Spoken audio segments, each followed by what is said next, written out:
क्या होमवर्क की वजह से है? हाँ शायद क्या भिखारी लोगों बोलो जल्दी, शायद क्या होता है? चलो ठीक है, आगे बढ़ते हैं, फोकस करना अच्छे तरीके से। कल हमने agreement of restaurant of trade वगैरह सब लिख लिया था, बोलो हाँ है ना? ओके, जो आज अब्सेंट है, जिनको लग रहा है कि सर आज होमवर्क चेक करेंगे, आज नहीं करेंगे कल करेंगे। चलो स्टार्ट करें, बोलो हाँ है ना? बताना नहीं किसी ने, आज का और कल का दोनों कल करेंगे अपन होमवर्क चेक। ठीक है चलो स्टार्ट करते हैं, फोकस करना अच्छे तरीके से। Okay so are you guys ready? कल हमारा विजनिंग एग्रीमेंट का भी डिस्कशन हो चुका था ना गाइस, मैंने लिखवा के दिया था विजनिंग एग्रीमेंट क्या है।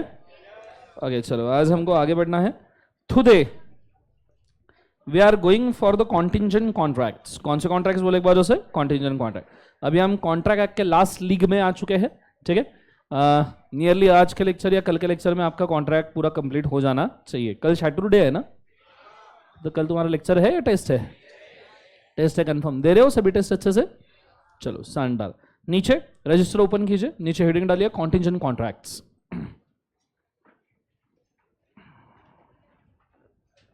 ओके विजनिंग एग्रीमेंट का सब लिखा हुआ है या और कुछ लिखवा हूं मैं? होल्ड कीजिए जरा, होल्ड होल्ड।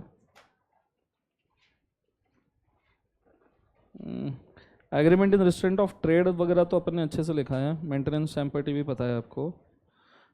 ओके एक काम करो, लास्ट वाला हेडिंग विजनिंग एग्रीमेंट था, उसमें और कुछ पॉइंट्स ऐड कीजिए, ठीक है। उसी में और कुछ पॉइंट्स ऐड कीजिए first.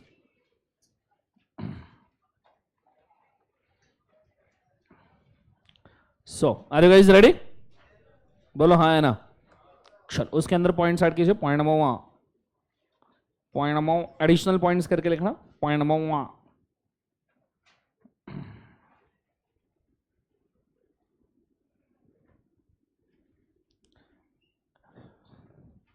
the wagering agreement contains the wagering agreement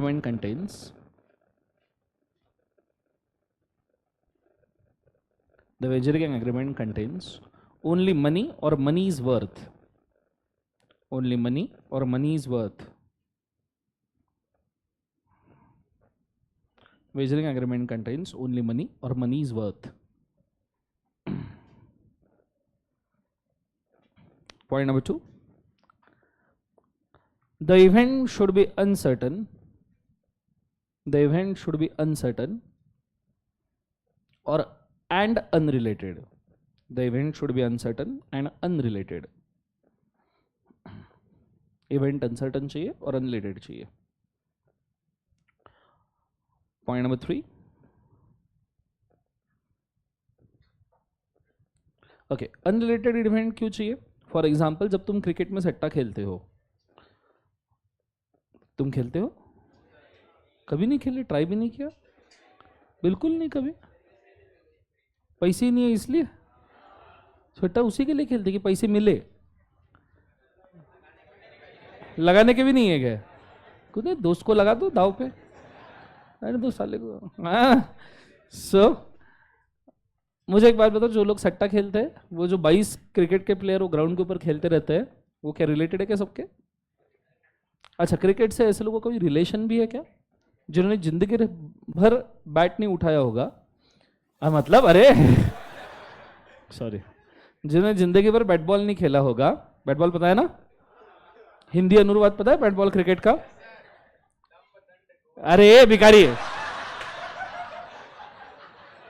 नालायक, पूछा नहीं है मैंने। लंबदंड गोलपिंड धरपकड़ प्रतियोगिता।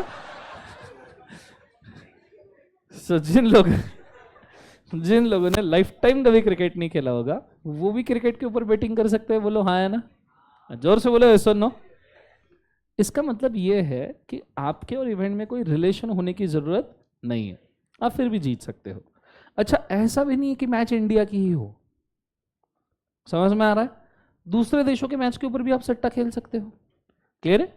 सो जो बेट करने वाला है, बेटिंग करने वाला, और जो इवेंट है उसके बीच में कोई रिलेशन होने का या कोई कनेक्शन होने का कोई भी जरूरत नहीं रहती है। देखो वेजनिंग एग्रीमेंट और कॉन्टिंजेंट कॉन्ट्रैक्ट में सबसे इसेंशियल डिफरेंस यही है, कॉन्टिंजेंट कॉन्ट्रैक्ट भी अनसर्टन फ्यूचर इवेंट्स के ऊपर ही डिपेंड है, कॉन्टिंजेंट कॉन्ट्रैक्ट भी अनसर्टन फ्यूचर इवेंट्स के ऊपर ही डिपेंड है, पर कॉन्टिंजेंट कॉन्ट्रैक्ट में पार्टीज टू कॉन्ट्रैक्ट का इवेंट के साथ में रिलेशन होता है।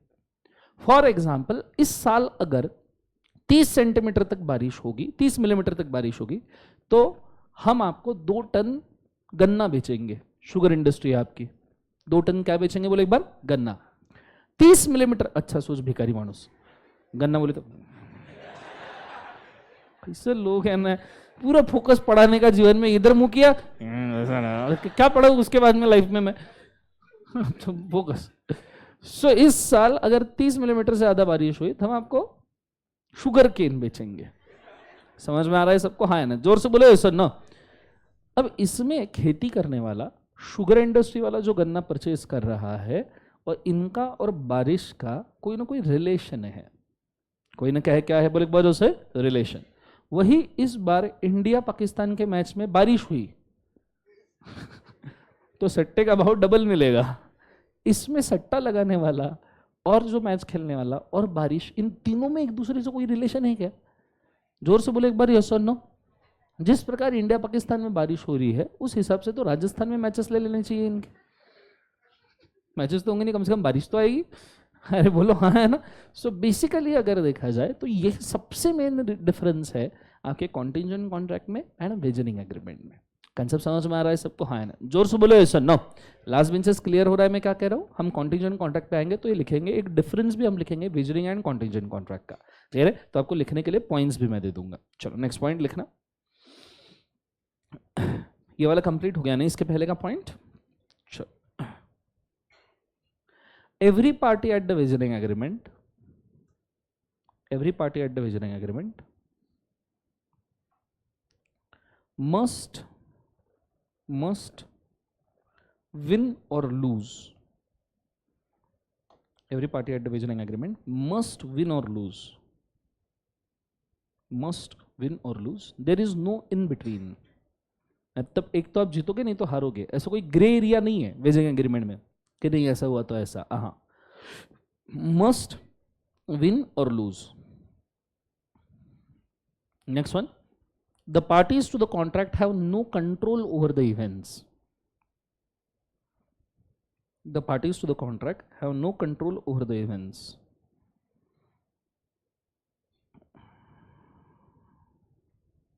Full stop.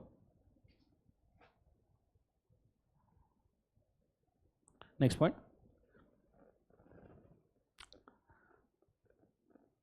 The crossword puzzles. The crossword puzzle. Crossword puzzle wagering agreement है क्या? वो क्रॉसवर्ड पजल्स पता है ना? न्यूज़पेपर में क्रॉसवर्ड्स आते हैं, आपने फिलअप करके अगर भेजे तो आपको प्राइज मनी लगता है। बोलो हाँ है ना? क्या वो विजनिंग एग्रीमेंट है? जोर से बोलो। क्योंकि आपका और क्रॉसवर्ड पजल का कोई रिलेशन है। Your knowledge is related to the puzzle. Concept समझ में आ रहा है? So crossword puzzles, subscriptions, subscription. What about stock market?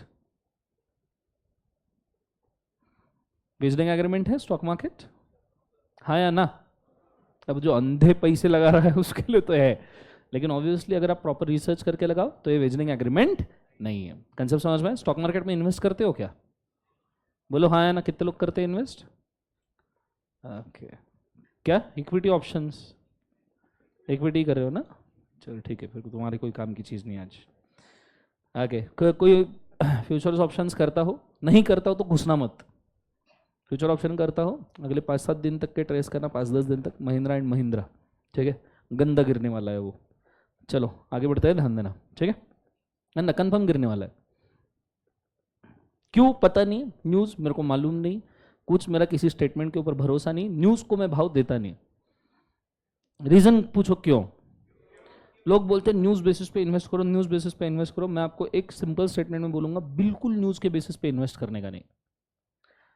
आपके हाथ में जो न्यूज़ आती है ना, वो सेकेंड हैंड भी नहीं, वो 7th 8th हैंड आती है। सीधी बात है, तुमको न्यूज़ पहले आएगी करे? सीरियसली? जब में इन्वेस्ट करने के लिए 1000 रुपए ने तुमको पहले न्यूज़ आएगी ना? ऑब्वियस सी बात है भाई, जिसके हाथ में 1000-2000 करोड़ है ना, वो 200-300 करोड़ फेंक के पहले न्यूज़ निकलवा लेगा। जब मार्केट में नहीं है ना, उससे पहले वो न्यूज़ निकलवा लेगा। और तभी वो एक्शन ले लेगा। फिर वो जो एक्शन ले लेता है तो लोग चार्ट की तरफ देखते हैं, अरे ये गिर क्यों गया। फिर लोग ढूंढना शुरू करते हैं कि ऐसे कैसे गिर गया। फिर लोगों को समझ में आता है कि वो बंदे के पास में इतना बड़ा न्यूज था जिस वजह से उसने पूरा सेलिंग कर दिया। ठीक है, लग गई रिटेल इन्वेस्टर की, मतलब तुम्हारे जैसों की, मतलब मेरे जैसों की भी ऑफ कोर्स। फिर वो न्यूज बाहर आती है, अरे ऐसा हो गया, ऐसा हो गया, ऐसा हो गया। फिर तुम उसके ऊपर एक्ट करते हो, अच्छा ऐसा हुआ, अब इसके अंदर अपन कुछ तो करेंगे। तब तक देर हो चुकी है। कंसेप्ट समझ में आ रहा है सबको? हाँ है ना? तो कृपया ट्राई करो कि स्टॉक मार्केट में कभी भी न्यूज बेसिस पे इन्वेस्ट ना करो। क्लियर है? भले ही तुमको कितनी भी ताजा लगे। ठीक है, हमेशा पहला सवाल खुद को पूछना जो भी शेयर में इन्वेस्ट करते हैं, am I the first person to receive this news? अगर इसका आंसर नो है, चुपचाप अपना एनालिसिस के ऊपर इन्वेस्ट करने का, न्यूज यूज के बेसिस पे घुसने का नहीं है, नहीं तो एक दिन घुस ही जाओगे। समझ में आ रहा है सबको? हाँ है ना? तो ये चीज को याद रखना, न्यूज बेसिस पे नहीं, एनालिटिकल बेसिस पे बोलो। महिंद्रा एंड महिंद्रा ट्रेस करते ना 5-10 दिन तक के, एक बार टूटना शुरू हो गया गंदा टूटेगा वो। ठीक है, चलो आगे बढ़ते हैं, ध्यान देना। उसके अंदर क्या लिखवाया मैंने? क्रॉसवर्ड पजल, साथ में क्या लिखवाया? Subscription comma share market. Share market, share market are not considered as wagering agreement, are not considered as wagering agreement.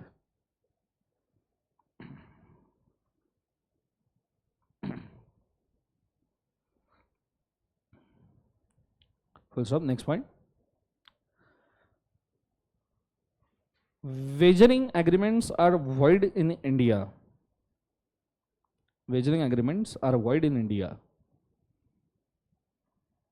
Wagering agreements are void in India.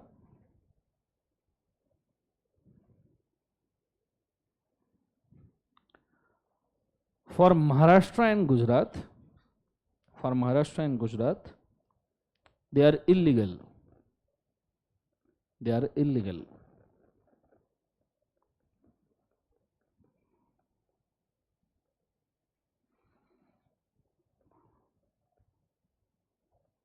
Full stop. Next point. There cannot be any prosecution. There cannot be any prosecution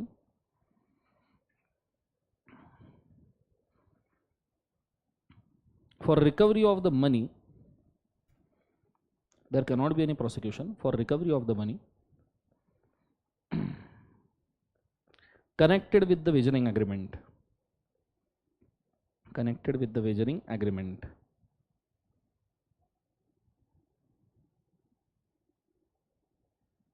Connected to the क्या बोले एक बार जो से wagering agreement.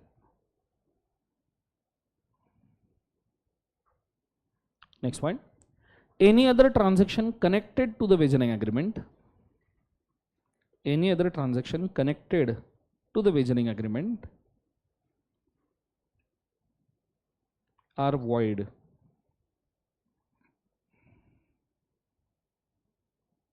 Are void.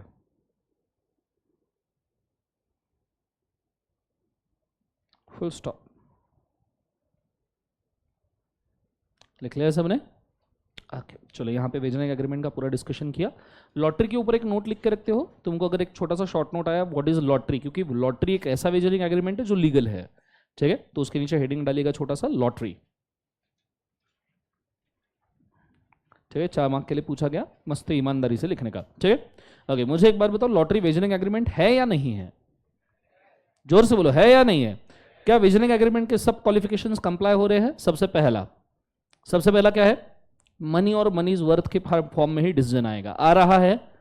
जोर से बोलो yes और no.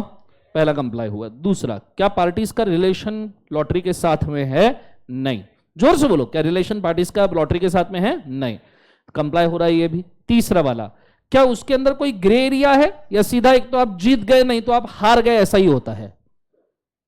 अरे बोलो ना, एक तो जीत गए नहीं तो हार गए, मतलब तीसरा भी कंडीशन वेजर का कंप्लाई हो रहा है। बोलो हाँ है ना? सो 3 इसेंशियल वेजर के अगर कंप्लाई हो रहे हैं तो लॉटरी भी वेजरिंग एग्रीमेंट है, बट फिर भी इंडिया में चलता है। बोलो हाँ है ना? तो कैसे? तो लिखना point number 1, the lottery is an wagering agreement. The lottery is an wagering agreement. The lottery is a wagering agreement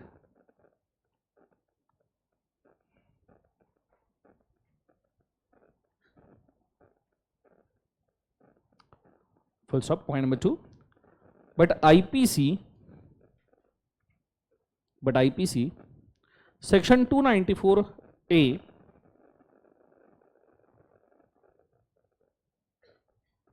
section 294A allows the state government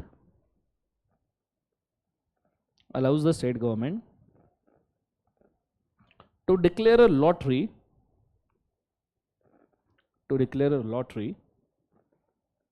as a legal business.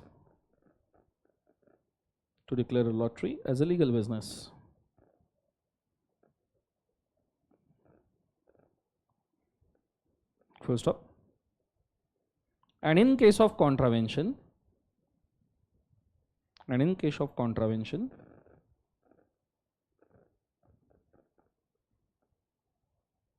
the jail is up to 6 months.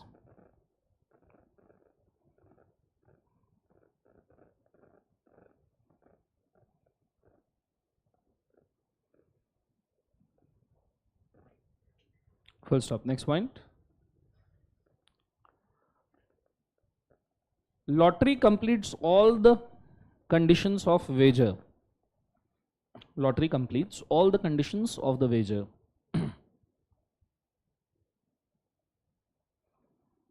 All the conditions of क्या बोले एक बार उसे wager. Such as point number A, money or money is worth.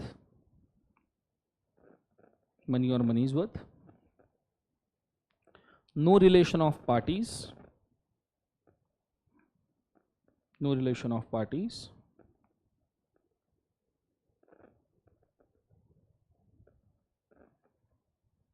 Third, either win or lose.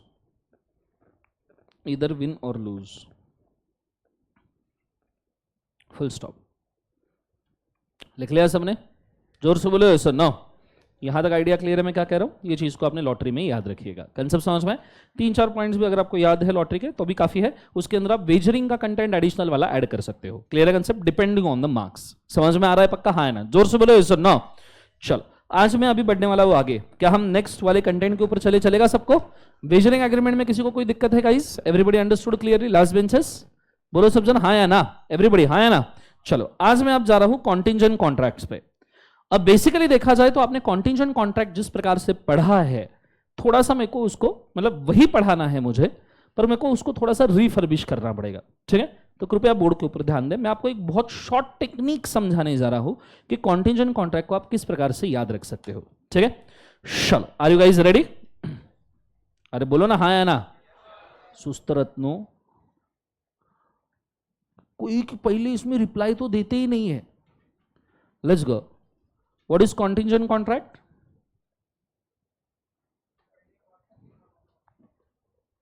पायोरे सुस्त रतन पायो आज pen उठायो chart draw करायो. भिखारी लोगों देखो कॉन्टिंजेंट कॉन्ट्रैक्ट ऐसे बैठ गए ना, खाना पाना मस्त खा के आते हैं जीवन में, पेल के एकदम लगता है साइड वाले का भी खाना तुम ही खाते हो ऐसा लगता है. फुल सुस्ताई. स्टार्ट कर लिख उठा पेन उठा लिया. चलो start. Contingent contract. What is contingent contract? इतना तो मालूम होगा ना जीवन में.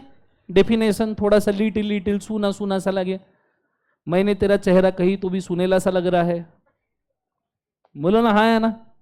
और तेरी आवाज कहीं देखीली सी लग रही है. तो बोलो क्या था?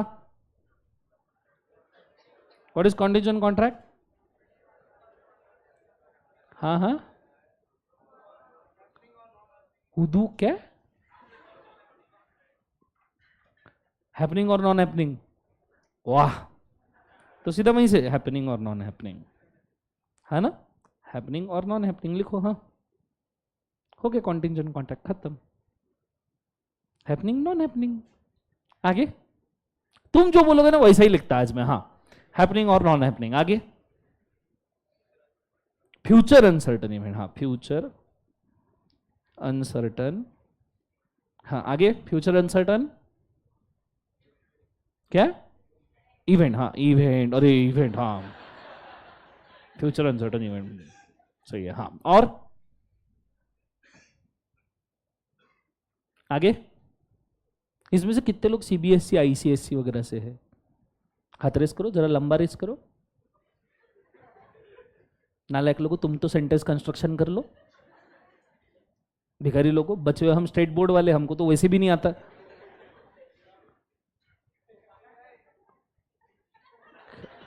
Contingent contract, happening non happening, फिर आगे आगे फ्यूचर अनसर्टन इवेंट, खत्म। वो मार्क कैसे दे अगर 4 मार्क देने इस स्टेटमेंट को? तो पता है ये 4 में से ये 1 है, ये 2 है, ये 3 है, ये 4 है, इसमें से ये पहले दे देगा वो। हाँ फ्यूचर अनसर्टन, हाँ बचे हुए 2। क्या नालायक लोग है ना लाइफ में, माँ कसम। लिखो भिखारी लोगों, लिखो लिखो। हाँ ये कर लो, पहले जीवन में कर लो। when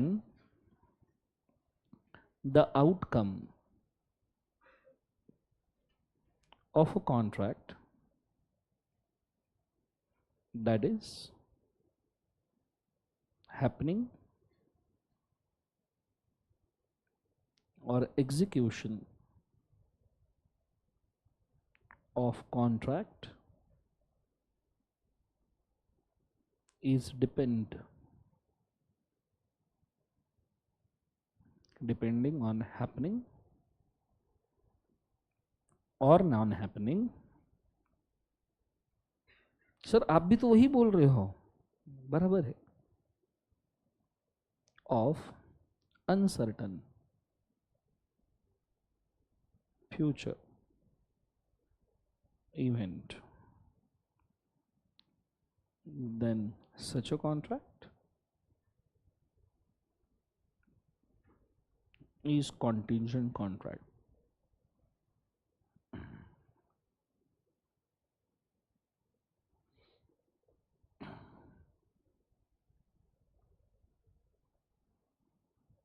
Then such a contract case क्या बोले एक बार जो से contingent contract। समझ में आ रहा है? यहां तक क्लियर है? अब देखो मैं क्या कह रहा हूं, मैं आपको जो बोल रहा था ना, इसका याद करने का सिंपल तरीका है, बहुत अच्छे से ध्यान देना। सो बेसिकली गेम इतना है कि भाई हैपनिंग और non happening of the event. So अगर मैं इसको ऐसा लिखूं इवेंट, और इवेंट को मैं डिवाइड कर दूं 2 पार्ट्स में। पहला वर्ड में क्या लिखूंगा, हैपनिंग, और दूसरा वर्ड में क्या लिखूंगा, नॉन हैपनिंग। तो बेसिकली अगर आप कॉन्टिंजेंट कॉन्ट्रैक्ट का बेस जानो, ओनली बेस, तो वो तो सिर्फ ये 2 ही चीजें है ना। एक तो चीज होगी, नहीं तो नहीं होगी। इस बार अगर 30 सेंटीमीटर बारिश होगी तो हम आपको शुगरकेन गन्ना बेचेंगे, बोलो हाँ है ना। एक तो ये 30 सेंटीमीटर होगी या नहीं होगी, ऐसा तो कोई बीच का इवेंट नहीं है ना कि बादल आके 30 सेंटीमीटर वाली झलकी देके चला जाएगा और फिर भी बारिश नहीं करेगा और तुम कंफ्यूज रहोगे कि 30 हुई या नहीं हुई, ऐसा तो कुछ नहीं है। सो इधर द इवेंट विल हैपन और the event will not happen, बोलो हाँ है ना। इसमें आप सिर्फ फैक्टर्स जोड़ दो। पहला factor action of a person, पहले हैपनिंग नॉन हैपनिंग को सर्कल कर लेते अपन ब्रैकेट। पहला फैक्टर जोड़ दो ह्यूमन इंटरफेरेंस,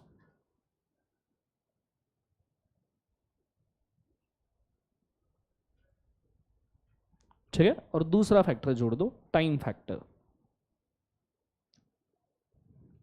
दूसरा फैक्टर जोड़ दो time factor. What is human interference? happening of the event depends on action of a person. Non happening of the event depends on action of the person. मैं same ही चीज लिख रहा हूं, कोई अलग नहीं लिख रहा हूं। happening of event depends on the action of person, non happening of event depend on action of person, दोनों जगह पे सेम ही स्टेटमेंट है। सिर्फ हैपनिंग भी एक्शन ऑफ पर्सन पे डिपेंड है, नॉन हैपनिंग भी एक्शन ऑफ पर्सन पे डिपेंड है। समझ में आ रहा है? ये एक टाइप का कॉन्टिजेंट कॉन्ट्रैक्ट हुआ, ये दूसरे टाइप का कॉन्टिजेंट कॉन्ट्रैक्ट हुआ। समझ में आ रहा है? फिर टाइम फैक्टर, टाइम फैक्टर में हम क्या लिख सकते हैं? Happening of A event with in specified time,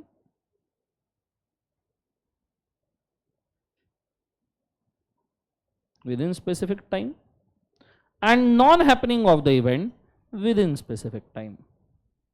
मैं दोनों जगह पे सेम ही वर्ड लिख रहा हूं।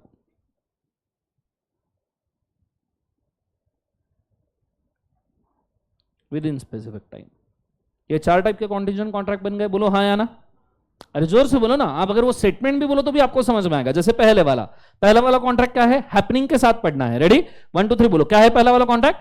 Happening of an event depending on the action of a person. दूसरा क्या है? Non happening of the event depending on the action of the person. फिर टाइम के हिसाब से happening of A event with in a specified time, and चौथा वाला non happening of A event with in a specified time. और उसके बाद वाला मैं लिख रहा हूं ओपन, तो कोई भी फैक्टर नहीं, ओपन फैक्टर। नेक्स्ट वाला मैं क्या लिख रहा हूं? Open factor. ओपन फैक्टर मतलब सब आप क्या बोलना चाहते हो? Happening of a event without any restriction और condition, non happening of a event without any restriction और कंडीशन।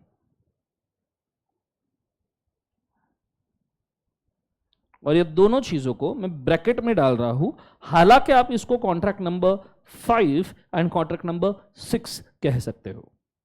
सर आपने इसको फिर ब्रैकेट में क्यों डाला? सर आपने फिर इसको ब्रैकेट में क्यों डाला? क्या खास बात है आपने इसको ब्रैकेट में डाला?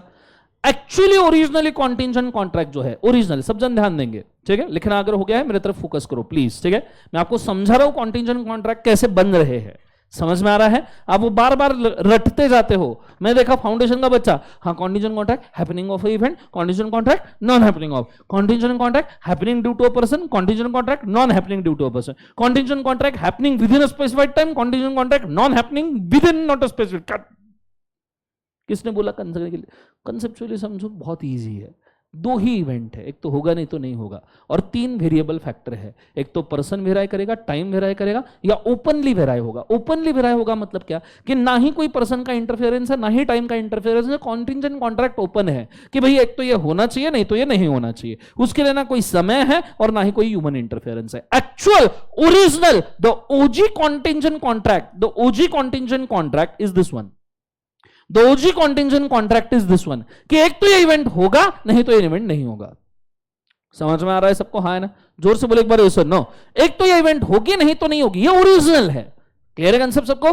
Without any limitation, without any condition, that is open factor. कोई फैक्टर ही नहीं है। एक तो ये होगी, नहीं तो नहीं होगी, ये ओरिजिनल कॉन्टिजेंसी है। उसको आप अडल्ट्रेट कर रहे हो because of human interference, because of time interference. Are you understanding मैं क्या कह रहा हूं? जोर से बोले एक बार yes or no। अरे जोर से।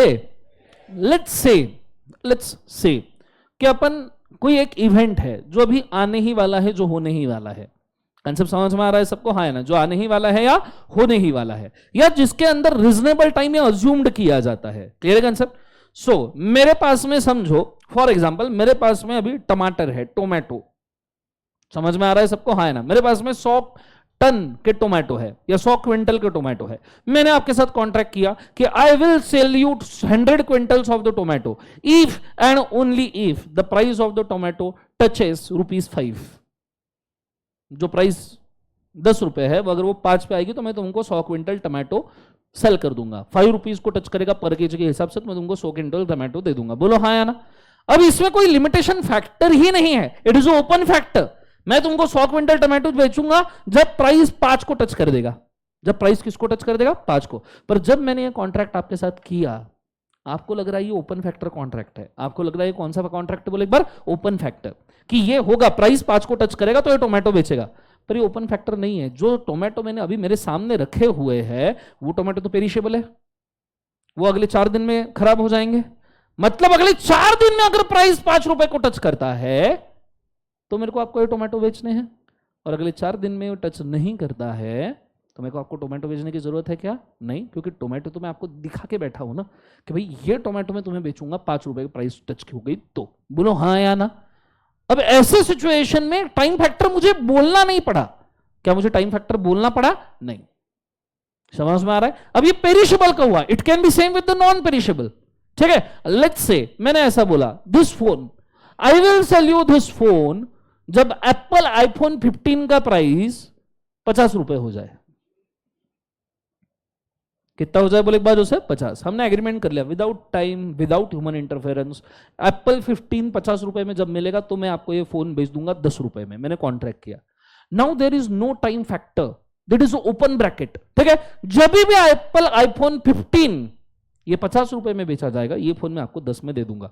सर कुछ भी ऐसे थोड़ी होता है। क्यों नहीं होता? आईफोन 1 जो लॉन्च हुआ था 50,000 में, वो आज 50 रुपए में ही बेच रहा है ना। आईफोन 1 पहला मॉडल जो 50,000 रुपए में लॉन्च हुआ था, वो अभी 50 रुपए में ही बेचा जा रहा है ना। बोलो अरे हाँ या ना। Are you understanding? तो फैक्टर तो मैच हो रहा है। चलो 50 रुपए नहीं, लेट्स से मैं आपको ये फोन बेचूंगा 25,000 रुपए में जब Apple iPhone 15 will touch the price of ₹50,000। 15 जब 50,000 रुपए में आना शुरू कर देगा तो मैं आपको ये फोन 25,000 में बेच दूंगा। अब एप्पल आईफोन 15 50,000 टच करने के चांसेस तो है, टाइम फैक्टर ओपन है, टाइम ब्रैकेट ओपन है, ह्यूमन इंटरफेरेंस ओपन है, still it is a valid contingent contract. It is just a matter of time, you have to wait and watch कि कब ये 50,000 पे आता है। Are you understanding? 10 आ गया, 11 50 पे आ गया, 9 10 8 7 8 वो तो सब कब के चले गए 50 के ऊपर आके। हाँ है ना? तो 15 पे 50 रुपए पे आएगा। बोलो हाँ या ना। तो अगर ये हुआ तो मेरे को ये फोन आपको कितने में बेचना पड़ेगा? बोले एक बार 25,000, ओपन ब्रैकेट, कोई ब्रैकेट ही नहीं है। समझ में आ रहा है मैं क्या कह रहा हूं? जोर से बोले एक बार yes or no। The original the OG contingent contract is without any bracket, open factor. वो सिर्फ हैपनिंग और नॉन हैपनिंग के ऊपर डिपेंड है। एक तो होगा नहीं तो नहीं होगा, यही उस कॉन्टिजेंट कॉन्ट्रैक्ट का मूल मकसद है। क्लियर है आंसर? फिर आप उसको इंटरफेयर करवाते हो भाई साहब 2 चीजों के साथ, एक तो ह्यूमन इंटरफेरेंस है, जो टाइम इंटरफेरेंस, क्योंकि 2 ही इंटरफेरेंस सबसे ज्यादा मायने रखते हैं। बोलो हाँ या ना। ह्यूमन इंटरफेरेंस, इसने ये चीज इतने दिनों में की तो मैं ये कॉन्ट्रैक्ट करूंगा। फॉर एग्जाम्पल मैंने कॉन्ट्रैक्ट किया कि ये फोन तुमको 10 रुपए में बेचेगा अगर रूषा की शादी नौरा के साथ हो जाए। ये फोन में तुमको 10 में बेचेगा अगर रूषा की शादी किसके साथ हो जाए? बोले एक बार Naura.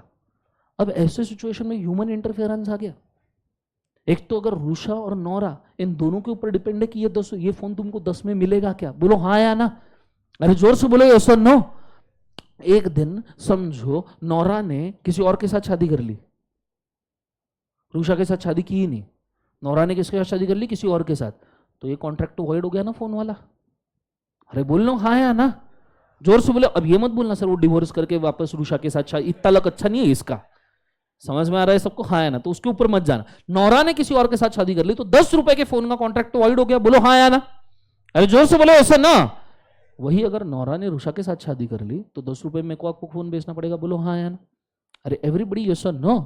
This is human interference. ऐसा भी हो सकता है कि रूषा उसके पहले नौरा का चक्कर छोड़ दे और कोई लड़की को पटा के उसके साथ शादी कर ले, या लड़के को पटा के उसके साथ शादी कर ले।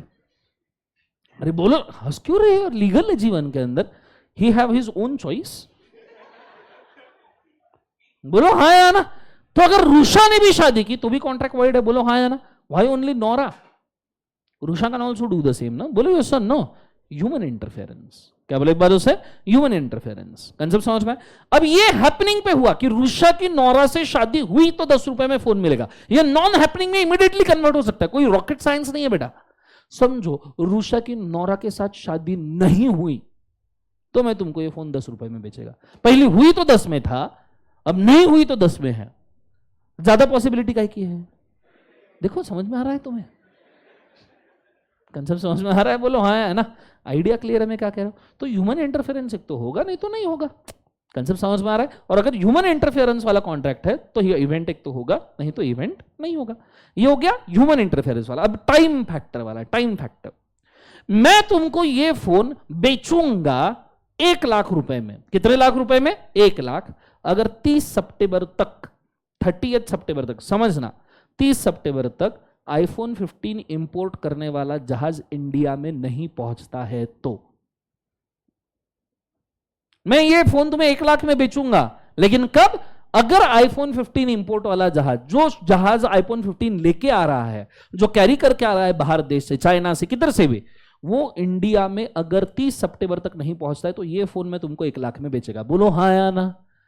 यहां कौन सा फैक्टर आ गया? Time factor. कंसेप्ट समझ में आ रहा है? इसी को रिवर्स कर दो, इसी को रिवर्स कर दो, ठीक है? 30 सितंबर तक जहाज आया तो मैं तुमको 1 लाख में बेचूंगा। उल्टा कर दो, अगर 30 सितंबर तक जहाज नहीं आया तो मैं तुमको 1 लाख में बेचेगा।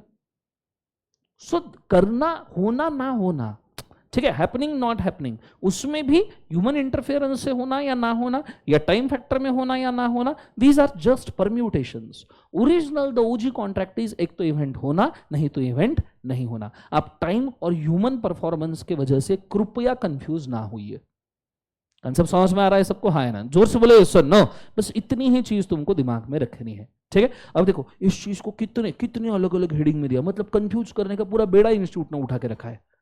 देखो, enforcement of contingent contract on happening of event, enforcement of contingent contract on non happening of event, enforcement become impossible due to future conduct of person, enforcement contingent contract depending on happening of a event in a specified time, when a contingent contract specified event not happening within a fixed time.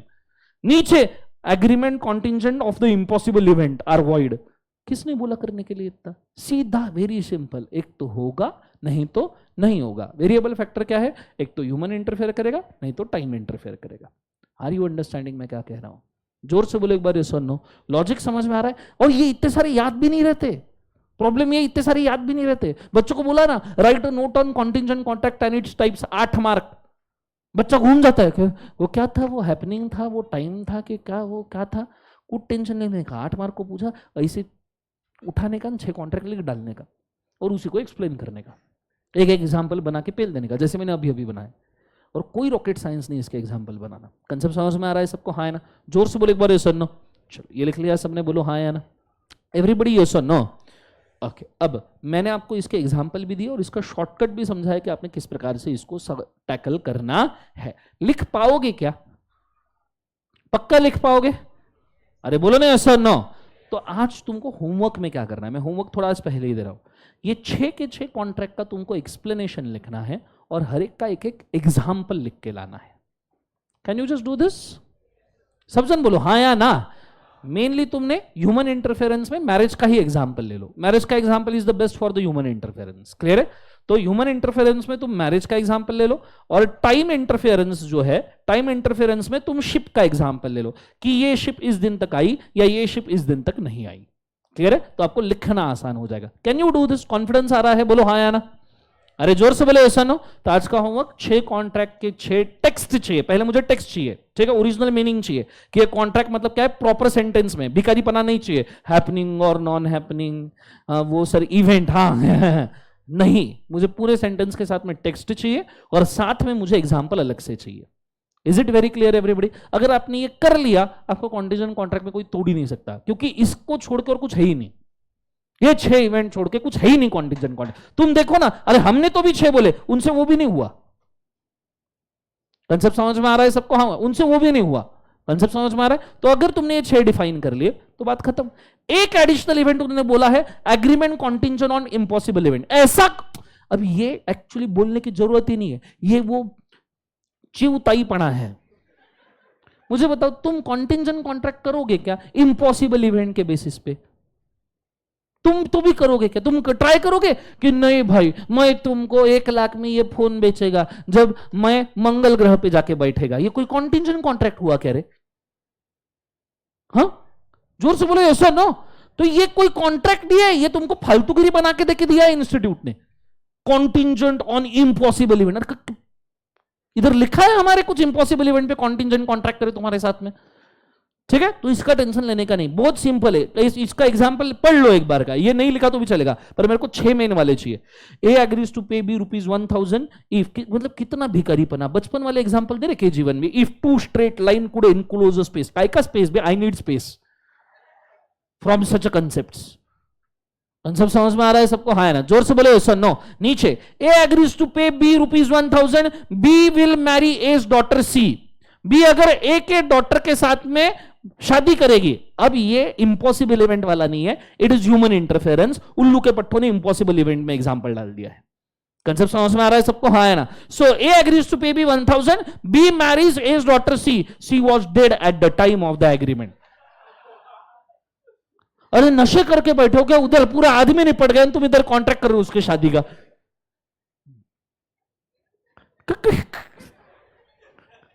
तो this is not existing, ठीक है? ये नहीं चाहिए मेरे को, ये 6 में नहीं चाहिए, ये छोड़ के मेरे को 6 वाले कॉन्ट्रैक्ट ईमानदारी से ड्राफ्ट करके लाओ। कर पाओगे? बोलो हाँ या ना। जोर से बोलो एक बार सर नो। ये चीज को याद रखना, एक कॉन्ट्रैक्ट का टेक्स्ट और उसका एग्जाम्पल। इन्होंने भी कुछ नहीं किया, इन्होंने वही किया, ये लो टेक्स्ट, ये लो एग्जाम्पल। ऊपर ये सिर्फ टेक्स्ट, इधर तो एग्जाम्पल लिखने की भी तस्दील नहीं ली भिखारी लोगों ने, आलसी के आलसी। इधर टेक्स्ट इधर एग्जाम्पल, वही चल रहा है। ये ह्यूमन इंटरफेरेंस मैरिज वाले ही चल रहे उनके। ये देखो तो, A agrees to pay B sum of money if B marriage C married D. काय को ये एबीसीडी के चक्करों में हम सी बने जा रहे हैं जीवन के अंदर। अच्छा कुछ तो भी लिख के लाना। समझ में आ रहा है सबको? हाँ है ना? जोर से बोलो, एबीसीडी मत करके लाना। आइडिया क्लियर है मैं क्या कह रहा हूं? अरे बोलो हाँ या ना। चलो आगे बढ़ते हैं, अगले वाले कंटेंट के ऊपर जाऊं मैं, पक्का बोलो हाँ या ना। नेक्स्ट कंटेंट के ऊपर हम जा रहे हैं, quasi contract. Do you know quasi contract? What is quasi contract? बोलो व्हाट इज कोजी कॉन्ट्रैक्ट? कोई एक आधा सेंटेंस पूरा कंप्लीट करके जो बोल सकता है कृपया वो ट्राई करे। इज द एंड और लगा के प्रस्तावना, वो रहता है ना सेंटेंस के ग्रामर में कुछ रूल्स रहते हैं। There should be something as a कर्ता, कर्म, नाउन, प्रोनाउन, एडजेक्टिव, वर्ब, ये सब चीजें ऐड करके अगर कोई सेंटेंस बना के दे तो अच्छा लगेगा जीवन में मेरे को। बोलो what is quasi contract? It is not a actual contract but law resembles it to be a contract. मतलब मैं भी कंफ्यूज हो गया। ओके एनीवन बोलो रे। लिखो कौसी। तुम क्या बीसीआर के भरोसे पे चले गए थे क्या पेपर देने के लिए जीवन में? कॉन्ट्रैक्ट 2-4 बोल रहे, हमारा तो वो भी नहीं था। कौसी कॉन्ट्रैक्ट, आ जा।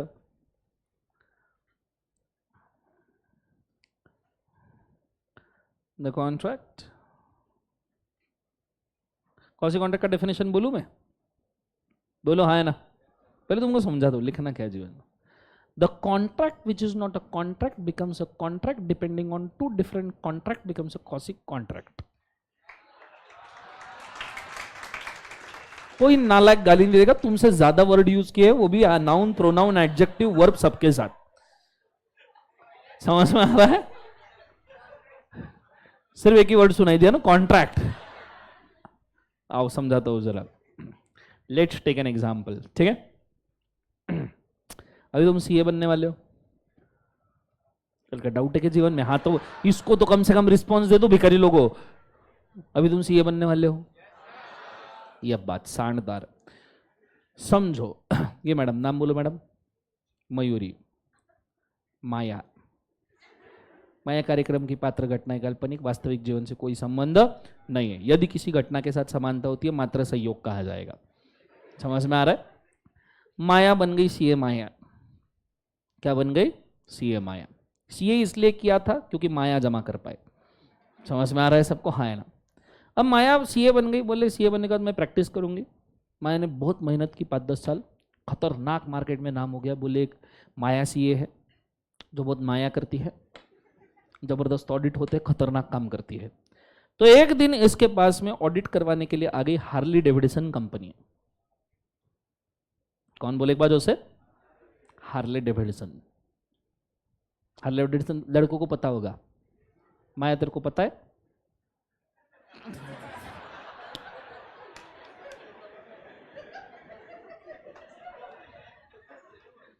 हीरो होंडा, हार्ले डेविडसन ही रखेंगे। हट।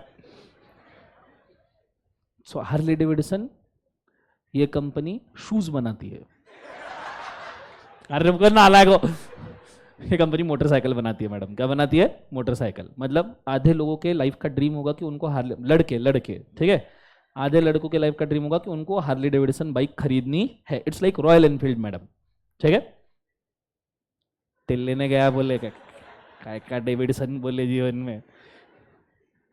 ओके, सो माया को ऑडिट मिला हार्ले डेविडसन कंपनी का, ठीक है। माया जबरदस्त ऑडिट कर रही थी हार्ले डेविडसन कंपनी का।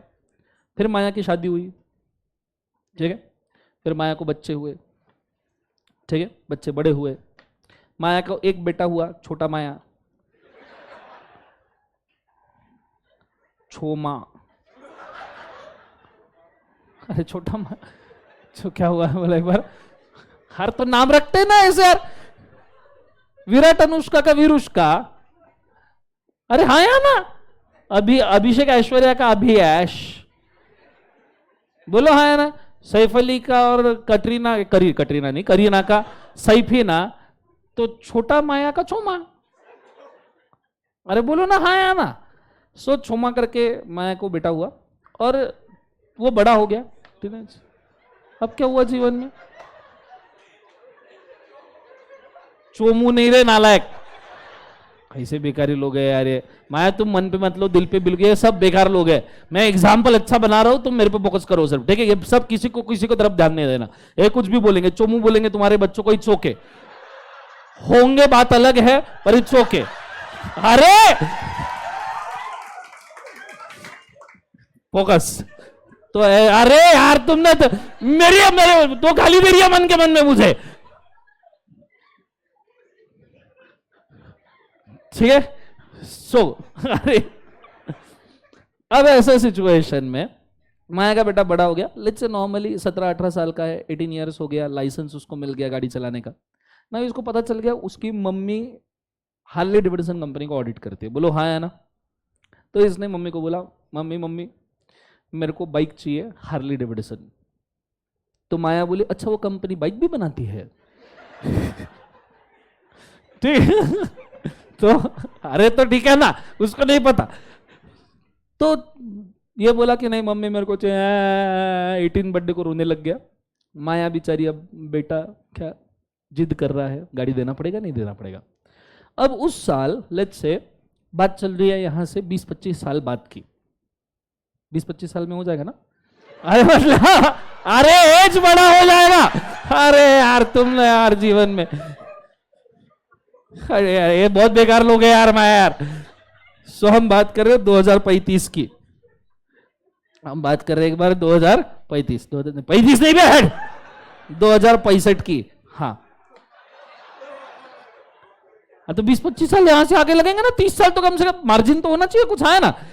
सो 2065, सब जन ध्यान दो भिखारी लोगों। अब 2065 में समझो इसको फीस आने वाला था फॉर फाइनेंशियल ईयर 65-66, ठीक है। फॉर फाइनेंशियल ईयर फीस आने वाला था लेट्स से उस वक्त समझो 50 लाख रुपए ऑडिट का। कितना लाख रुपए आने वाला था? 50 लाख। माया ने हार्ले डेविडसन को बोला एक काम करो, तुम मेरे को कोई फीस वीज मत दो, मेरे बच्चे को एक हार्ले डेविडसन बाइक गिफ्ट कर दो। हार्ले डेविडसन क्या गिफ्ट कर दो बोले एक बार उसे? बाइक। समझ में आ रहा है सबको? हाँ ना, जोर से बोले सर नो। सो कंपनी ने माया के बच्चे को, 18 साल के बच्चे को हार्ले डेविडसन बाइक गिफ्ट कर दी। अब थोड़ा सोच के बोलिएगा, क्या हार्ले डेविडसन कंपनी का और ये चोमा का जो कॉन्ट्रैक्ट है ये रिटर्न कॉन्ट्रैक्ट है? जोर से बोले एक बार। पर ये क्यों हुआ? बिकॉज हार्ले डेविडसन और माया के बीच में कॉन्ट्रैक्ट है and there is one social agreement between Maya and Choma. हालांकि माया चोमा का जो कॉन्ट्रैक्ट है वो सोशल एग्रीमेंट है, इट्स नॉट इनफोर्सिबल, बोलो हाँ है ना। But if we consider that this is a kind of contract, तो कहना है से हार्ले डेविडसन बाइक गिफ्टिंग का जो कॉन्ट्रैक्ट है, खास करके ये वाला, it is a result of 2 contracts. Can I say it is result of contract number 1 plus contract number 2 that lead to contract number 3? बोलो हाँ है ना, जोर से बोलो yes or no। क्या ये ओरिजिनली कोई कॉन्ट्रैक्ट था? जोर से बोलो, क्या ये ओरिजिनली कोई कॉन्ट्रैक्ट था? नहीं, पर ये ऑकरेंस में अपने आप आ गया due to practicality, due to substance, and that is why such a contracts are called as quasi contracts. Such a contracts are called as quasi contract. Simple, a contract which was not a contract, इतना भी not नहीं था, a contract which was not a contract but becomes a contract depending on two different contracts is a quasi contract. एक बार सब जन बोलो, क्या बोलना है? A contract which was not a contract but becomes a contract depending on two different contract is a quasi contract. Is it very clear मैं कह रहा हूं? जोर से बोले yes or no. सबको समझ में आ रहा है मैं क्या कह रहा हूं? जोर से बोले yes or no. पक्का मैं समझ में आया? Okay, thank you. माया के लिए एक बार जोरदार तालियां हो जाए, ठीक है, और आपको फ्यूचर के लिए बेस्ट ऑफ लक आगे। अब अगर हम बात करें कॉसी कॉन्ट्रैक्ट, क्या तीन पार्टीज में ही होना जरूरी है? Not necessarily.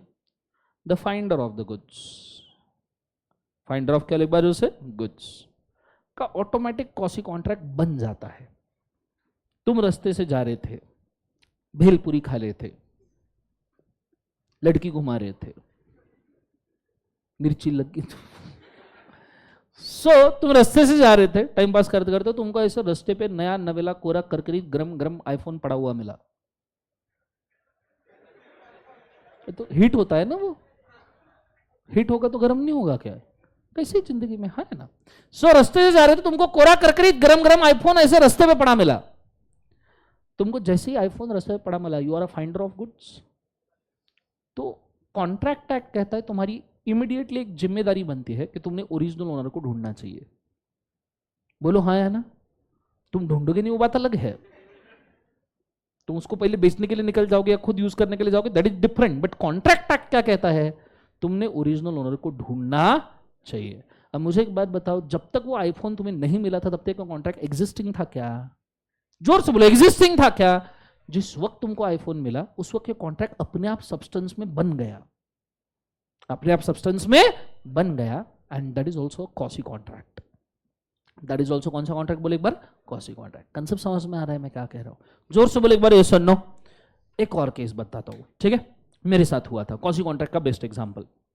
मैं पहले बीटी कावड़े रोड पे रहता था, हड़पसर साइड, ठीक है, और मैं बम ऐसे गाड़ी ड्राइव वाइव करते हुए करते, बाइक थी मेरे पास 180cc पल्सर वाली जूम, ठीक है मैडम, बजाज पल्सर, हाँ लेट्स गो। सो मेरे पास बजाज पल्सर वाली बाइक थी और मैं बम घुमा घुमा के जाता था एकदम। और एक दिन क्या हुआ, एक टू व्हीलर वाला रोड था और सामने ट्रायंगुलर ऐसे परपेंडिकुलर रोड था, ठीक है। सो आई वाज गोइंग, सामने परपेंडिकुलर रोड था, मैं इधर से जा रहा था, मेरे आंखों के सामने हादसा हुआ कि एक टू व्हीलर वाले को एक कार वाला टक्कर मार के उड़ा के चला गया और वो टू व्हीलर वाला गिर गया, ठीक है। उसको सिर को विर को लग गई, उसको फीट आ गई, वो ऐसे पूरा तड़प रहा था, वाइब्रेट मोड पे चला गया बेचारा, ठीक है। मुंह से झाग वाग आ रहा था। अब मैंने गाड़ी रोकी, मेरे को समझ में नहीं आ रहा क्या करूं, क्योंकि मेरे पास कार नहीं थी। जिंदगी में पहली बार मेरे को दुख हुआ कि मेरे पास कार नहीं है, ठीक है, नहीं तो वो बंदे को कार में डाल के सीधा हॉस्पिटल पहुंचाते थे ना भाई, बोलो हाँ है ना। तो मेरे को पहली बार दुख हुआ कि कार नहीं है। फिर भी मैं ढूंढने की कोशिश की, आसपास कोई है क्या, 4-5 लोगों को, और लोग इतने भाई साहब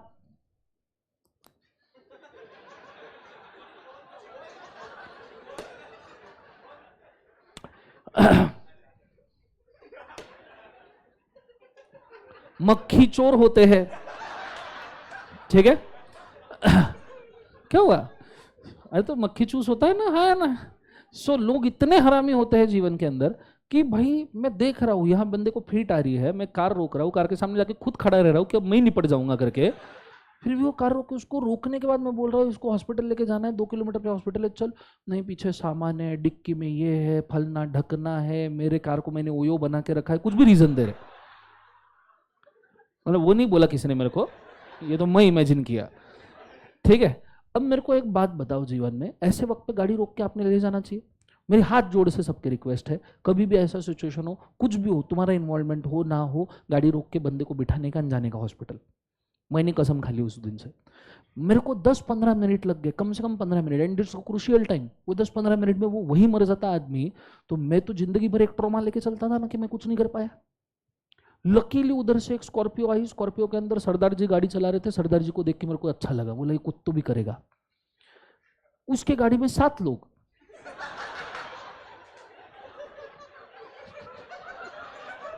उसके गाड़ी में 7 लोग।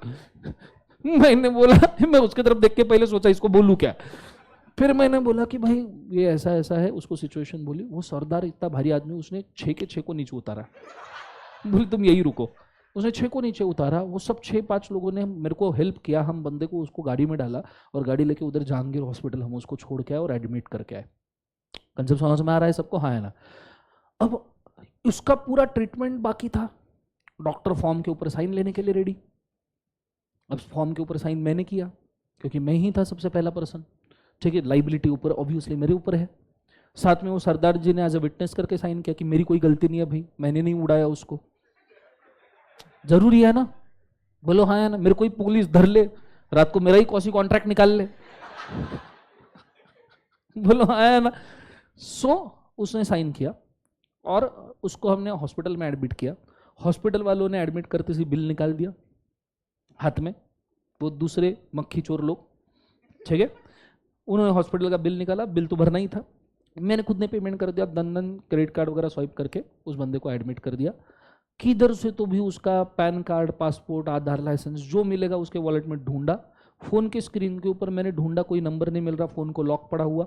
एक हाथ जोड़ के और रिक्वेस्ट है, तुम्हारे फोन के ऊपर फ्रंट में तुम्हारे पास ऑप्शन होता है कि जब फोन अनलॉक हो तो तुम्हारे अनलॉक फोन के नीचे आप एक नंबर या फ्रंट में एक नंबर दे सकते हो। लॉक स्क्रीन पे, लॉक स्क्रीन पे आप कोई इंफॉर्मेशन या टेक्स्ट लिख सकते हो। तो कृपया तुम्हारे फोन के ऊपर तुम्हारे घर वालों का नंबर या घर वालों का नाम लिख के रखिएगा। कृपया आज ही ये सेटिंग चेंज कीजिएगा। ठीक है, कभी भी कोई कॉन्टिजेंसी ऐसा ना हो, बिल्कुल ना हो, पर रेडी अपन ने हमेशा होना चाहिए। ठीक है, तुम्हारे और तुम्हारे घर वालों को भी बताना कि तुम्हारे फोन के लॉक स्क्रीन के ऊपर नहीं उनको समझ में आता, तुमने करके देना। तुम झंड जी किड्स हो। समझ में आ रहा है सबको? हाँ है ना? जोर से बोले सर। नो, मैंने घर पे वही करवाया है। जिस दिन मेरे को इन्फॉर्मेशन समझ में आया, लॉक स्क्रीन के ऊपर तुम एक मैसेज डाल सकते हो, उसके अंदर डैड या मॉम के नाम से कुछ ना कुछ नंबर डाल के रखने का, कि स्क्रीन लॉक भी रहे तो भी सामने वाले को नंबर दिख जाए। कंसेप्ट समझ में आ रहा है सबको? हाँ है ना? जोर से बोले सर। नो, नंबर किधर, मेरे को लॉक स्क्रीन उसका नंबर निकालने के लिए जिद्दोजहद करनी पड़ी जिंदगी में, कि उसका लाइसेंस, फिर लाइसेंस पर से मैं उनके व्हीकल महानिर्माण के इसके ऊपर गया, महावितरण अपना क्या है, व्हीकल ट्रांसपोर्ट वाले अथॉरिटी के ऊपर, वहां से नंबर निकालने की कोशिश की, वहां नहीं, फिर किधर से तो भी एक जगह से नंबर निकला। उसके घर वालों को फोन किया, फिर उसके घर वाले आए। अब ये जो पूरा सिचुएशन हुआ, इस सिचुएशन में उसको एडमिट किया, एडमिशन के लिए खर्चा किया। ठीक है, जो भी मेडिकल एक्सपेंडिचर वगैरह हुआ उसके ऊपर मैंने साइन किया। क्या ये चीजें एग्रीमेंटेड, डॉक्यूमेंटेड कॉन्ट्रैक्ट था? कह रहे जोर से बोले सर। नो, पर वहां पे एग्जीक्यूट कर दिया। अब वो बंदा 5-7 दिन बाद होश में आया। ठीक है, बीच में मेरे को पुलिस का भी कॉल आया। पुलिस मेरे को बहुत अच्छी चीज बोला। मेरे को पुलिस के ऊपर उस दिन से भरोसा हो गया भाई। लोग पुलिस को गला मारते हैं, मैं नहीं मारता। मैं उसके पहले मारता था, उसके बाद मैंने बंद कर दिया। पुलिस का मेरे को फोन आया, पुलिस मेरे को, और मैं घर पे था, ईमानदारी से घर पे बैठा था। पुलिस मेरे को बोला सर ये एक्सीडेंट वाला केस है, बोले तुमने बंदे को एडमिट करवाया? मैं बोला हाँ। मैं बोला लग गई मेरी। ठीक है, उसने फ़ोन किया, कोई दिक्कत नहीं सर, बोले आपने बहुत अच्छा काम किया है, बोले हम अप्रिशिएट करना चाहते हैं, बोले आपको कुछ करने की ज़िंदगी में ज़रूरत नहीं है, बोले आपकी कोई गलती नहीं है, बोले हमको सब सीसीटीवी वगैरह में हमने आइडेंटिफाई कर लिया। हमें आपकी अगर ज़रूरत पड़ेगी ना तो हम आपको थाने भी नहीं बुलाएंगे, बोले हम आपके घर पे आ जाएंगे, बोले। मैं बोला नहीं, मैं आ जाऊंगा थाने।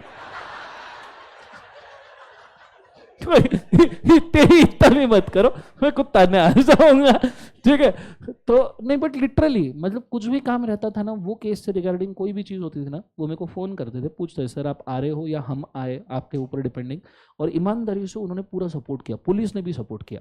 उन्होंने मेरे को ऊपर से ये भी बोला, बोले हमारा नाम माइट भी, बहुत सारे पुलिसों की वजह से हमारा नाम खराब है कि हम ऐसे केसेस में हैरास करते हैं, पर बोले सर एक रिक्वेस्ट है, आप भी ये मैसेज स्प्रेड करने की कोशिश करना कि अगर सच में आपकी गलती नहीं है तो हम किसी को भी हैरास करने की कोशिश नहीं करते।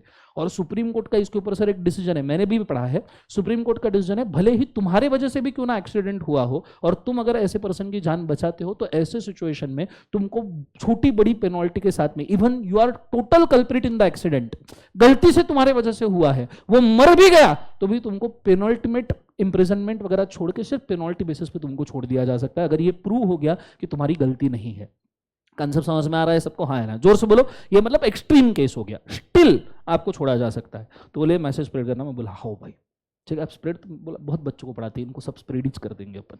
कंसेप्ट समझ में आ रहा है सबको? हाँ है ना? जोर से बोलो। अब यहाँ जो कॉन्ट्रैक्ट बना, उसका जो मेडिकल एक्सपेंसेस मैंने प्रोवाइड किया, ठीक है, वो बंदे का, ठीक है, या उसके बिहाफ पे जो मैंने साइन किया, क्या ये ड्राफ्टेड डॉक्यूमेंटेड कॉन्ट्रैक्ट था? कह रहे नहीं, the contract is occurred due to circumstances, the contract occurred due to substance.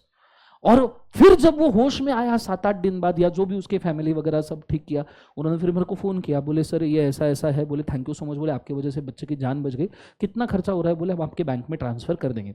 मैं बोला ठीक है, उसका कोई दिक्कत नहीं, ले लिया मैंने, वैसे कोई दिक्कत नहीं है, पर नहीं सी ये भी एक समझ लगती है बहुत सारे लोगों के बीच में, जबरदस्ती सामने वाले के ऊपर कोई उपकार रखने नहीं चाहिए। ठीक है, तुम कर रहे हो अच्छी बात, वो अच्छा है, पर उसके लिए करो जिसको जरूरत है। उस बंदे को अगर जरूरत नहीं है, वो मेडिकल खर्चा मुझे रिइंबर्स कर सकता है, तो इतनी होशियारी करने की जरूरत नहीं, नहीं नहीं रख रख, मैं तो बहुत दिलेर इंसान हूं, हाँ, वो उसके ऊपर बर्डन हो जाएगा लाइफ टाइम के लिए, समझ में आ रहा है? वैसे ही वो एक बर्डन मेरे लिए लेके चल रहा है। ठीक है, वो मेरे को वादे देके चल रहा है, जिंदगी में तुमको कोई भी काम पड़े मैं आ जाऊंगा। बोला मैं भाई है जिंदगी में काम पड़े तो बोला ऐसे कभी कभार एक आध बार फोन मैसेज कर दिया कर, उसी की जिंदगी में मैं खुश हूं। तो उन्होंने फिर मेरे को मेडिकल एक्सपेंसेस वगैरह रिइंबर्स किया। अभी ये जो मेडिकल एक्सपेंसेस का कॉन्ट्रैक्ट है, स्पेसिफिकली इफ वी से it is a quasi contract. ये किसी चीज की वजह से नहीं बना था, ये किसी एग्रीमेंट की वजह से नहीं बना था, कोई कॉन्ट्रैक्ट इसमें नहीं था, ना कोई बॉन्ड पेपर था, बट जो सब्सटेंस ऐसा था, रियलिटी ऐसा था, ये कॉन्ट्रैक्ट बन गया। समझ में आ रहा है? So this contract become quasi contract. मैंने उसको कंसिडरेशन पे किया, उसने बदले में मुझे रिइंबर्स किया, contract complete. Are you understanding मैं क्या कह रहा हूं? जोर से बोले एक बार यस और नो, एवरीबॉडी यस और नो। तो ये चीज को आपने याद रखना, कॉसी कॉन्ट्रैक्ट का मतलब क्या होता है। ठीक है, टिप भूलने का नहीं, फोन के अंदर सबसे पहले आज मम्मी पापा किसी का भी नंबर स्क्रीन के ऊपर लगाने का घर जाने के बाद। ठीक है, इवन क्लास के बाद ही लगाओ तो बेटर है, भूल जाने से पहले। तुम गजनी हो मेरे को मालूम है। ठीक है, चल सो कॉसी कॉन्ट्रैक्ट फटाफट फटाफट इसके ऊपर लिखेंगे, लिखते हैं, बोलो हाँ या ना। चलो कॉसी कॉन्ट्रैक्ट रजिस्टर में हेडिंग डालिएगा please.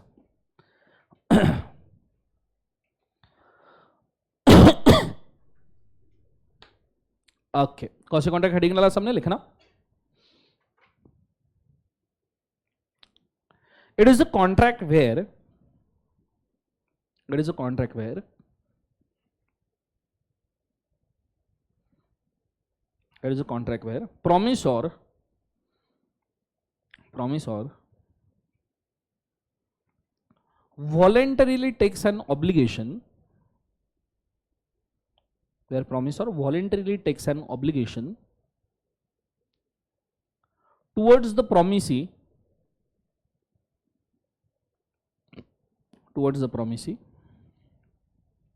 full stop.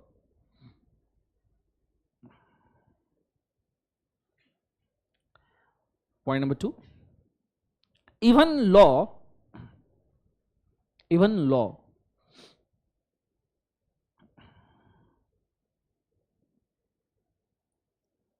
can put an obligation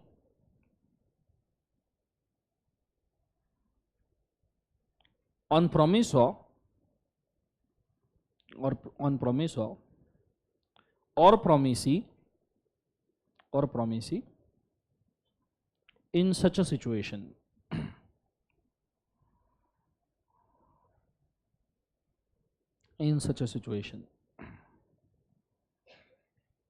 Full stop. Next point, the contract is based on the principle of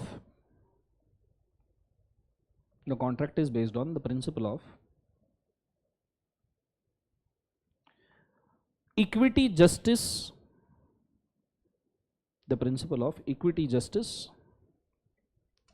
and good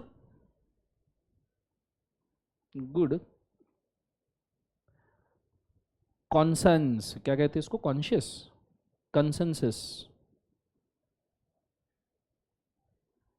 जो भी ये लिख लो। समझ में आ रहा है? Full stop. नीचे types of quasi contract,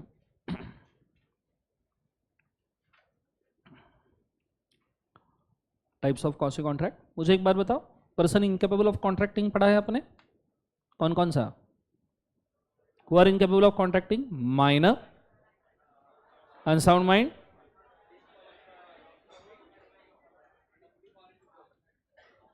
disqualified by law ना। वाह वाह वाह वाह, बहुत बढ़िया भिखारी लोगों। तीसरा कौन सा था? अलाइनी में। चौथा कॉन्विक्ट, पांचवा फॉरेन डिप्लोमेट। क्लियर है आंसर सबको? हाँ है ना? कुछ कुछ बुक्स में डिस्क्वालिफाइड बाय लॉ भी बोला है, ऐसा नहीं कि उसको नहीं बोला गया है, ठीक है, पर मेन जो डिफाइंड है वो 5 ही लोग हैं। कितने हैं बोले एक बार? जो से 5, ठीक है। अब इसमें बताओ माइनर एंड दूसरा कौन सा है बोले एक बार? Unsound mind. जो पर्सन इनकैपेबल ऑफ कॉन्ट्रैक्टिंग है, अगर आप उसको कुछ नेसेसिटीज सप्लाई करते हो या आप उसके साथ कोई कॉन्ट्रैक्ट करते हो, समझो एक माइनर बच्चा आपको मिला, आपने खाने पीने के लिए उसको कुछ दिया, आपने एजुकेशन के लिए कोई खर्चा किया, तो ऑटोमेटिकली कॉन्ट्रैक्ट क्वासी कॉन्ट्रैक्ट में कन्वर्ट होगा या नहीं होगा? ठीक है, तो देखो नीचे यहां पे बोला है the supplier is entitled to claim the price of the property, price from the property of such a person. Minor person को अगर आप कोई भी नेसेसिटी सप्लाई करते हो तो आप उसके प्रॉपर्टी से रिकवर कर सकते हो, ठीक है। तो टाइप्स ऑफ क्वासी कॉन्ट्रैक्ट में पहला लिखना claim of the necessities supplied, claim of the necessities supplied to the person incapable of contracting, claim of the necessity supplied to the person who is incapable of contracting, to the person who is incapable of क्या बोले एक बार? contracting, full stop। उसके अंदर लिखना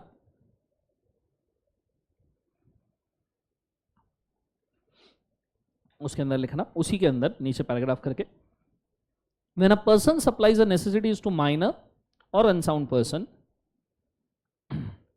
when a person supplies necessities to minor or unsound person, can recover the same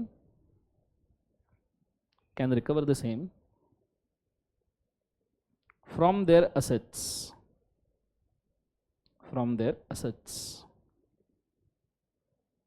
full stop। It is a quasi contract,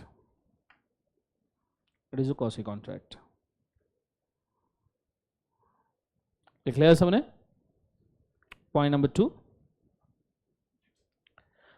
when one person pays the money on behalf of another, when one person pays the money on behalf of another,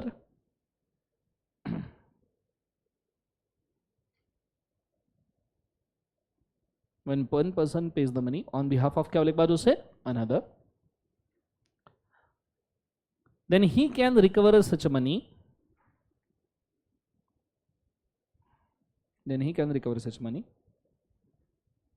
as a quasi contract,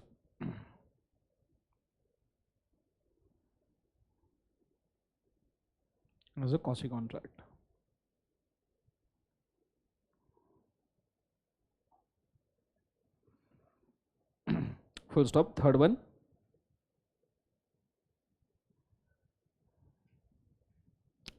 when any person enjoys the benefit,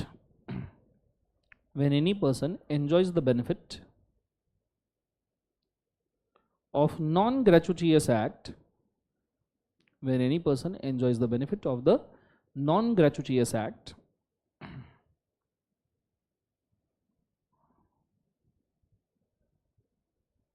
enjoys the benefit of केवल एक बार उसे? non-gratuitous act, then in such a situation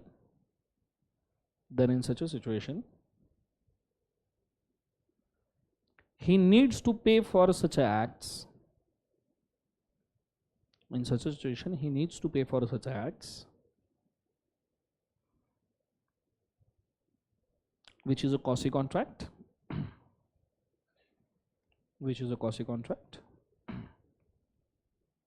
next one, the finder of the goods,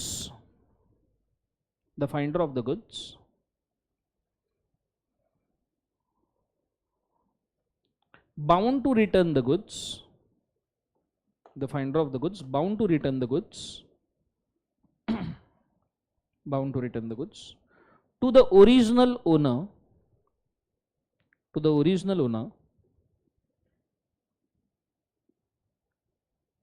is also a quasi contract,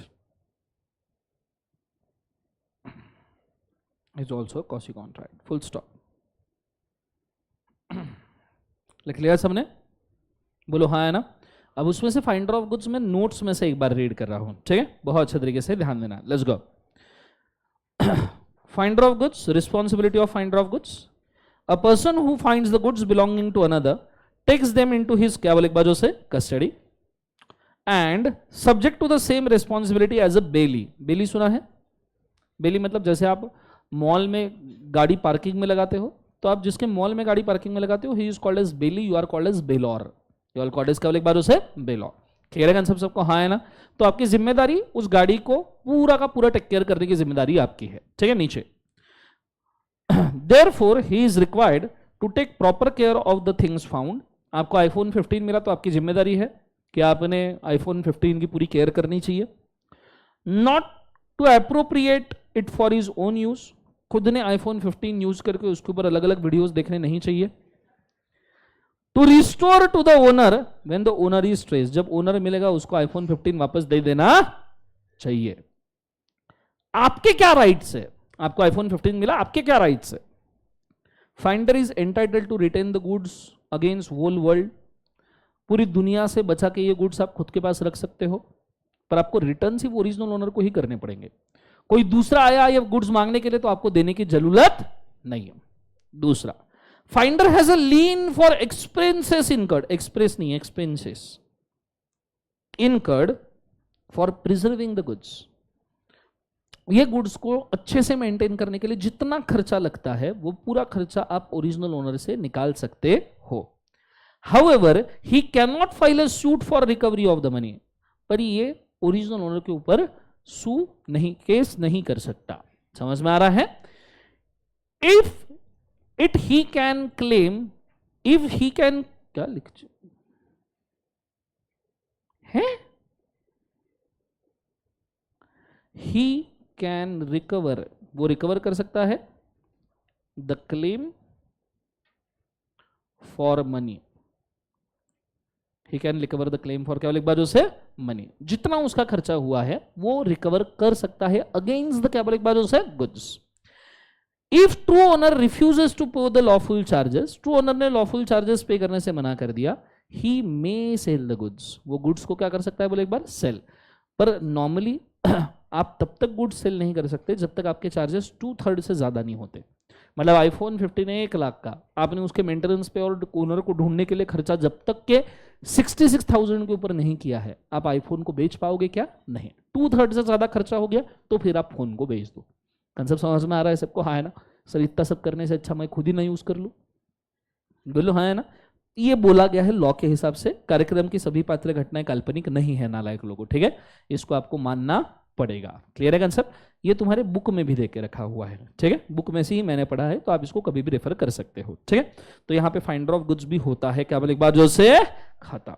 यहां तक समझ में आया? पक्का हाँ है ना? जोर से बोलो सर नो। चलो आगे बढ़े, बोलो कि थक गए?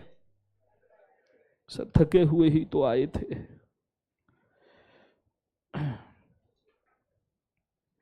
अभी और बाकी है, 1-2 लेक्चर्स तो लगेंगे अपने को इसको खत्म करने के लिए। चलो ठीक है, होमवर्क ले लो, चलो आ जाओ, लिखो पेज नंबर, बुक देना मुझे। होमवर्क वगैरह कर रहे हो ना तुम, या सिर्फ मैं दिए जा रहा हूं पर तुम लिए नहीं जा रहे? नहीं पूछ रहा हूं तुमको। चलो सो आज का होमवर्क है, ओके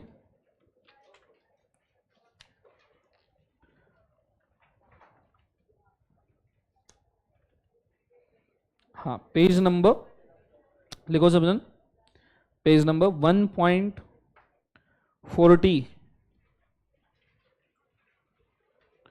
पेज नंबर 1.40, जुलाई 21 का एक क्वेश्चन, 1.40 जुलाई 21 का क्वेश्चन दिख रहा है सबको? उसके बाद में 1.42, पेज नंबर 1.42, नवंबर 19 का एक्स फाउंड अ वॉलेट वाला question, x found a wallet, ठीक है? नवंबर 19 का क्वेश्चन, ठीक है? उसके बाद में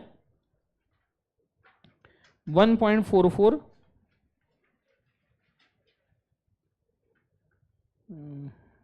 नवंबर 20 का क्वेश्चन, ओके, और बाकी वो जो आपको लिखना है वो तो लिखना ही है, ठीक है। 3 ये होमवर्क, और जो कॉन्टिंजेंट कॉन्ट्रैक्ट्स के आपको 6 वाले प्रोसेसेस लिखने हैं वो वाले, ठीक है। कल मेरे को पूरा होमवर्क चाहिए, कल मैं चेक करेगा, ठीक है। अरे हाँ, कल टेस्ट है, परसों छुट्टी है, ठीक है, फाइन, ठीक है। तो परसों मंडे को अपन ये ले लेंगे, ठीक है। आज के लिए काफी कर, solve for today, have a nice day, thank you बोलो, जोर से बोलो, चलो गुड।